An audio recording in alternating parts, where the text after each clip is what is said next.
하겠습니다. 1절에서 5절 같이 읽겠습니다. 여호와를 의지하는 자는 시온산이 흔들리지 아니하고 영원히 즐겁도다. 산들이 예루살렘을 부름과 같이 여호와께서 그의 백성을 지금부터 영원까지 부르시리로다. 악인의 규가 의인들의 땅에서는 그 권세를 누리지 못하나니 이는 의인들로 하여금 죄악에 손을 대지 아니하게 함이로다.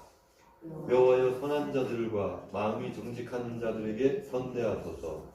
자기의 구운 길로 치우치는 자들은 여호와께서 죄를 범하는 자들과 함께 단게 하시리로다. 이스라엘에게는 평강이 있을지어다. 아멘. 읽은 말씀을 가지고 여호와를 의뢰하는 자라는 제목으로 말씀을 나누겠습니다.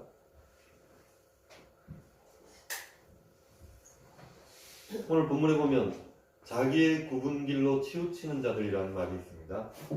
그리고 죄를 범하는 자들과 함께 다닌다. 그래서 죄 범한 자들과 치우치는 자들이 차이가 있습니까? 라고 제가 이제 의문을 제기해봤는데, 자기의 굽은 길로 치우친다. 좌로나 우로나 치우치지 말라는 말씀이 있는데 정로로 행해야 되고 대로로 해서 하나님 앞에 나아가야 되는데 굽은 길로 치우친다는 말씀입니다. 그래서 자기가 보기에 자기 소위에 생각할 때 선한 길.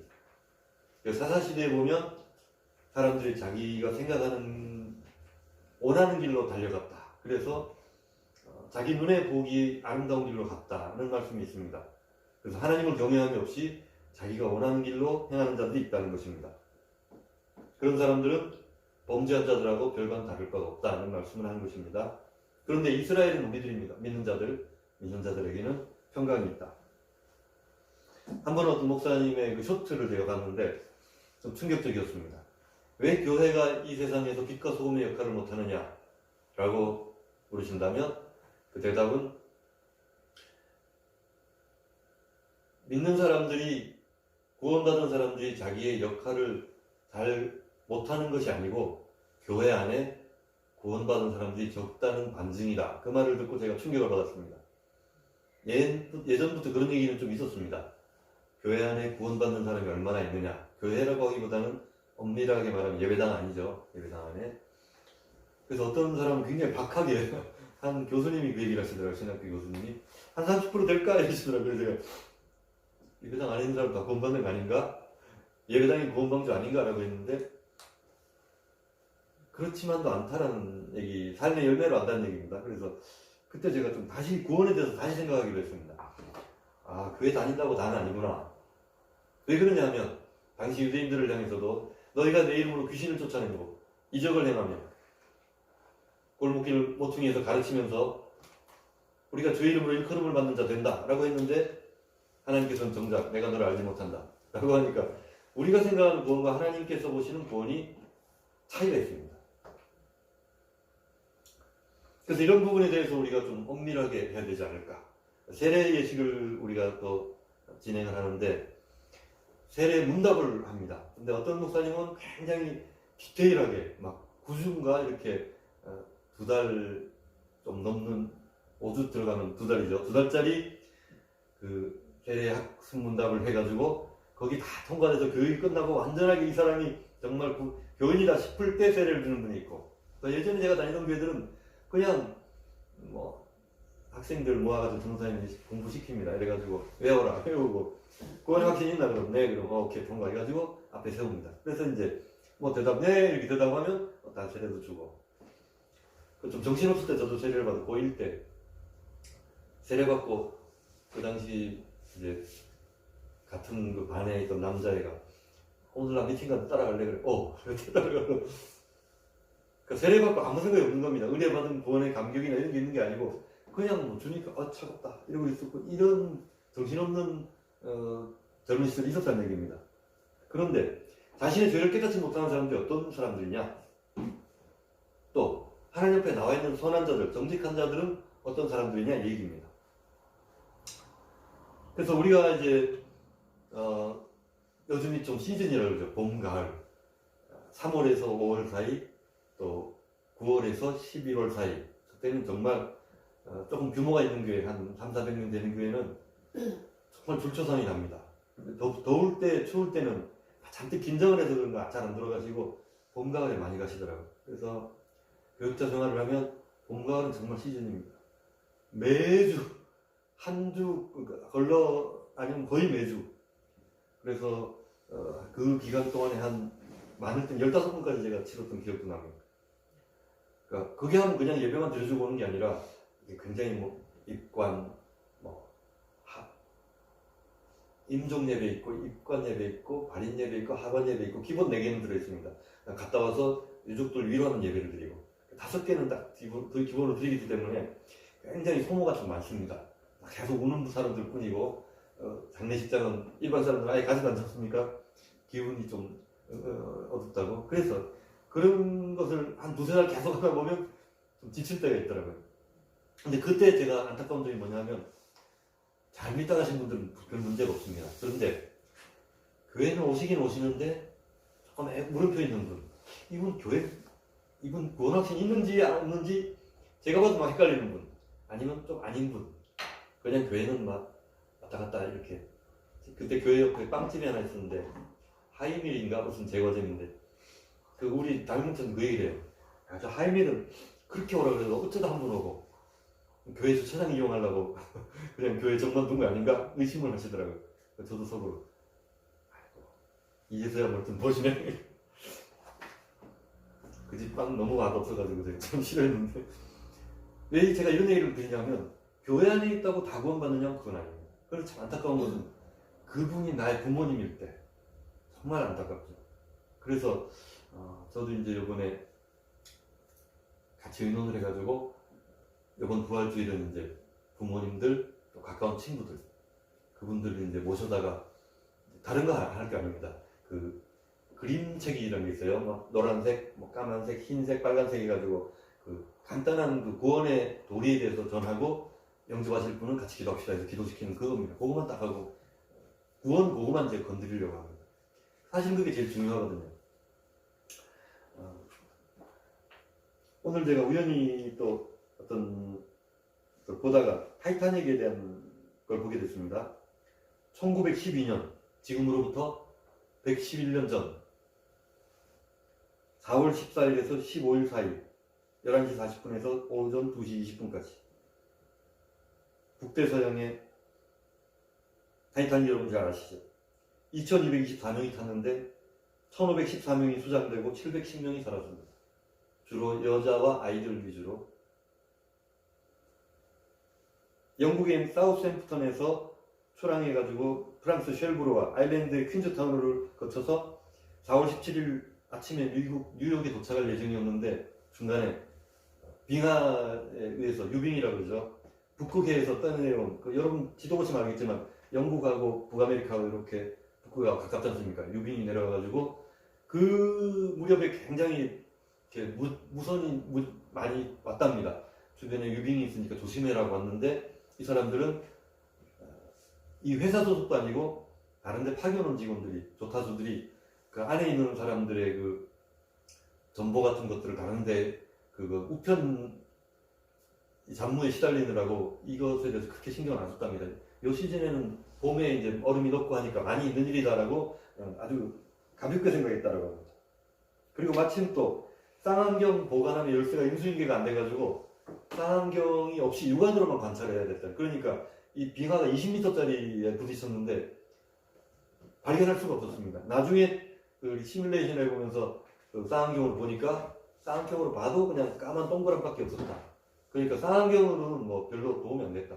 그때 밤이 깊었고 굉장히 물살이 차가웠고 또 온도가 낮았기 때문에 지금 그 철의 어떤 그 강도가 무슨 내용이 뭐 있든 200대 1의 강도를 가지는데 그때는 6.8-1이라고 합니다. 그래서 그 당시하고 지금하고 제철 기술이 너무 차이가 나기 때문에 그 육안으로 발견을 하고 배를 틀었는데 오른쪽 편에 이 빙하에 부딪혔다는. 빙하가 또 위에는 작지만 10분의 9는 90%는 밑에 있으니까 이게 격벽이 5개가 물이 들어가면 배가 기운답니다. 부력을 잃고. 그래서 그렇게 안 되도록 최대한으로 이렇게 뭐 역으로 돌리고 이렇게 틀고 해가지고 했는데 결국은 이게 선체가 기울기 시작했고 처음에는 별일 아니다 이렇게 했다가 나중에 시간이 지나면서 이 물이 자꾸 배로 들어오니까 위로 보고가 올라가가지고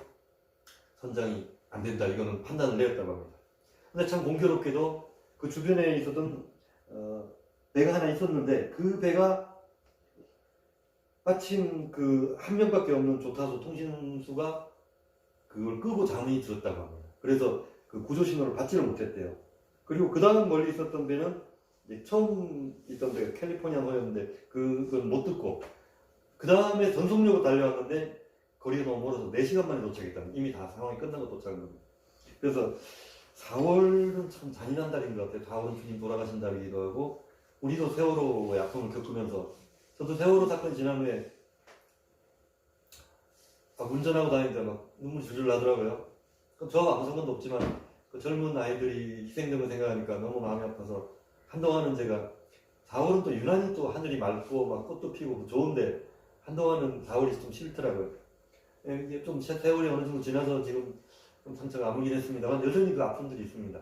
그 당시 이게 1900년대 초반에 물론 뭐 미국에도 저 얼마 전에 저 쌍둥이 빌딩 무너지고 했었지만, 이런 고통들을 겪을 때 이제 거기에 대해서 선원 중에 딱 한 사람이 생존했다고 합니다. 이 사람은 구명보트들을 이렇게 관리하도록 책임을 받고 한 사람만 생존하고 나머지는 선원들은 그냥 배와 함께 운명을 달리했다고 합니다. 그래서 선장이 침몰을 앞두고 아이랑 여성들을 먼저 구조해라 이렇게 했는데, 아무리 불러도 남편을 놔두고 타는 사람들이 드물었다라고 합니다. 그리고 한 자리가 또 남아서 첫 번째 보트에 한 여성에게 타세요 부인했는데, 저는 안 가겠습니다라고 남편과 함께 남아서 그 이후로 볼 수 없었다. 그리고 에스터라는 분인데 당시 세계 최고 부자라고 합니다. 그분이 임신 5개월 된 아내를 고명보트에 태우고 한 손에는 강아지를 안고 한 손에는 시가를 물고 사랑해요 여보 하고 떠났다고 합니다. 이 사람의 부가 어느 정도인가 하면, 그 당시 그렇게 자랑하던 타이타닉호를 10대 정도는 아주 가볍게 지을 수 있는 그런 부를 가진 사람이었다고 합니다. 그래서 선원 한 명이 이제 그분에게 타라고 이제 권유를 했는데, 사람이 최소한의 양심은 있어야 하지 않겠습니까? 라고 하면서 거절을 했다고 합니다. 구겐하임이라는 성공한 은행가가 한 분 있었는데, 이분이 화려한 이브닝 드레스로, 남자로 치면 연미복 같은 거겠죠, 갈아입고 죽더라도 채통을 지키고 신사처럼 죽겠다, 아름다운 끝을 맞이했다고 합니다. 그러면서 무슨 얘기를 하냐면, 이 배에는 나의 이기심으로 구조받지 못하고 죽어간 여성은 없을 것입니다. 나는 금수만도 못한 삶을 살 바에야 신사답게 죽을 것이다. 영국 사람들이 대부분이어서 아마 신사도를 많이 발휘한 것 같습니다. 그리고 세계 두 번째 부자, 첫 번째, 두 번째 부자가 다 죽었네요. 미국의 메이시 백화점 창업자였던 슈트라우스라는 분이 있는데, 이분이 아무리 설득을 해도 구명보트를 안 탔다고 합니다. 아무래도 그 유명인사는 좀 이렇게 특별히 했는 모양이죠. 나이가 67세였는데 8번째 보트를 탈 때 어르신이 여기 탄다고 해서 누구도 반대하지 않을 겁니다 라고 이렇게 권유를 했는데, 단호하게 다른 남성들보다 저는 보트에 먼저 타지 않겠습니다 라고 거절을 하고, 아내와 함께 63세였던 아내와 함께 같이 유명을 달리했다고 합니다. 뉴욕에는 지금 그 스트라우스 부부를 기리는 기념비가 브롱크스에 있는데, 바닷물로 침몰시킬 수 없었던 사람, 이런 글귀가 적혀있다고 합니다. 또 프랑스의 상인 중에 와트열이라는 분이 있는데, 이제 아이들을 이제 둘이를 보내고 자기는 남아서 이렇게 작별을 하고, 어머니가 어딘지 몰라서 세계 각지 신문들이 어머니를 찾는 기사를 내가지고 결국은 어머니랑 재회를 할 수 있었다고 합니다. 리파도스라는 분이 이제 미국으로 신혼여행을 가는 길이었는데, 아내가 구명조에 타는 걸 거부하니까 남편이 어떻게든 구해보려고 주먹으로 때려서 아내를 기절시켜서 태웠다고 합니다. 깨어나 보니까 남편은 이미 물에 빠졌고, 그래서 이분은 재혼하지 않고 평생 동안 남편을 그리워하며 지냈다라고 합니다. 그래서 또 스미스 부인이라는 분이 자기에게 자리를 양보한 여성에 대해서 회고하면서 이런 얘기를 했다고 합니다. 아이가 2명이 타고 이제 엄마가 타려고 했는데 자리가 더 이상 없어서 포기하고 있었는데, 그 중에 탔던 분이 다시 내리면서 아이들에게는 어머니가 필요합니다. 2명이 더 이상 못 타겠습니다. 2명이 더 이상 못 타겠습니다. 라고 이렇게 하면서 자기랑 바꿔줬다. 그래서 그분 이름도 몰라서 이름 없는 어머니라는 기념비를 세워드렸다고 합니다.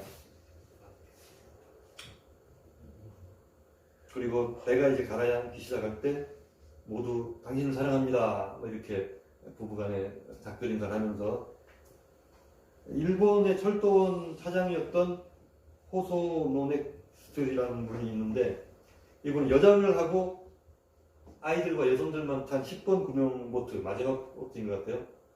거기에 올라탔는데 그게 이제 발각이 돼서 귀국 후에 바로 퇴직을 당하고 또 모든 일본의 여론과 신문사가 그 사람을 공개적으로 비난했다라고 합니다. 아주 국위선양을 하고 가셨는데 그래서 10몇 년 뒤에 삶을 마감했다라고 합니다.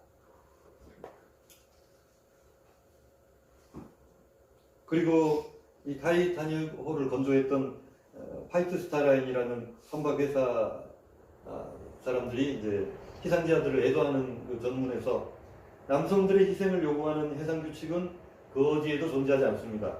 단지 그들의 행동은 약자들에 대한 배려이자 그들의 개인적인 선택이었다라고 말합니다. 제가 오늘 왜 이 타이타닉호를 굳이 말씀드리냐 하면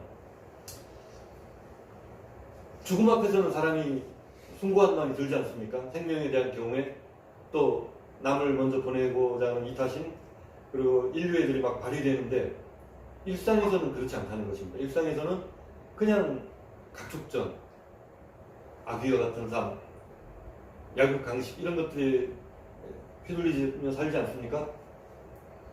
제가 이제 특별히 부모님 말씀을 드렸던 것은 부모님이 천국 갈지 지옥 갈지 모른다면 이 구명보트에 내 자리를 내주고 바꿔서라도 태워드려야 되지 않겠습니까? 그래서 가족 초청주일의 의미를 제가 좀 강조하려고 이 말씀 드린 것이고 부모님이 꼭 아니더라도 배우자나 또는 자녀들이나 또는 친구들이나 뭐 살 때는 막 하하호 즐겁게 지내면서도 마지막 천국길에 갈 때는 갈라진다면 그것 좀 그렇지 않습니까?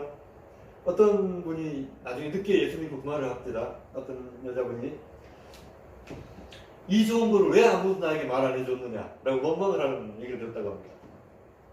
천국 가고 또 예수 믿으면 또 은혜를 받고 또 마음의 의지가 이렇게 좋은데 왜 그동안 나 가까이 있었던 그리스도인들은 아무도 나에게 전도를 안 했느냐 이런 원망의 말을 했다고 합니다. 그래서 나중에도 후회할 일을 안 남기려면 주님 앞으로 그분들을 데려와야 되지 않겠습니까? 뭐 아까 그 주먹으로 아내를 쳐서 신혼여행 가던 그 남편처럼 어떻게 해서라도 데리고 와야 되지 않겠습니까? 그 말씀이 이제 길과 산업가로 나가서 강건하에 데려다가 내 집을 채워라. 그 말씀이 그 말씀 아니겠습니까? 여기서 의인과 악인으로 나눕니다. 하나님 분명히 양과 염소를 나눈다 했습니다. 곡식과 가라지를 나눈다 했습니다. 마지막 때의 가라지들은 꺼지지 않는 불에 태우리라고 했습니다. 내 남편이, 내 아내가, 나의 자식들이, 나의 친구가, 내 부모님이 가라지처럼 불에 타면 안 되지 않습니까? 그래서 웬만하면 권유하고 또 권유해야 되지 않습니까? 그런데 참 그 입 밖에 얘기가 잘 안 나옵니다. 우리도 이제 그 얘기 한참 얘기하다가 고양이 목에 누가 방울을 하나 막 이런 얘기 나왔었습니다. 그렇죠. 말하기가 참 껄끄럽습니다. 껄끄럽고. 그러나 이거를 일상의 어떤 그 교회 한번 와라 이게 아니고 방금 배가 침몰하는 것처럼 그 생사가 달린 일이라고 한다면 멱살을 잡아서라도 데려와야 되지 않겠습니까? 물론 그렇게 하면 부작용 나옵니다. 네가 그렇게 하는 거 내가 다시는 교회 안 간다 이렇게 소리가 나겠지만 그렇게 하지 말고 지혜롭게 해야 되겠죠. 그러나 마음만은 정말 그런 간절함이 있어야 되지 않겠습니까? 라는 말씀을 드려봅니다. 그러면 제가 또 뭐 그렇게 크게 막 영혼을 구원하고자 하는 구령열에 불타가지고 막 하느냐라면 저도 여러분과 별반 다르지 않은 것은 압니다. 그러나 주님께서 오늘 우리에게 이 말씀 주신 것은 아마 이런 마음가짐으로 사람들을 주 앞으로 이끌라 하는 말씀이 아닌가 싶어서 오늘 말씀드렸습니다. 이어서 이제 성찬 예식을 거행하고 또 함께 축도함으로 이제 예배를 또 정리를 하려고 합니다.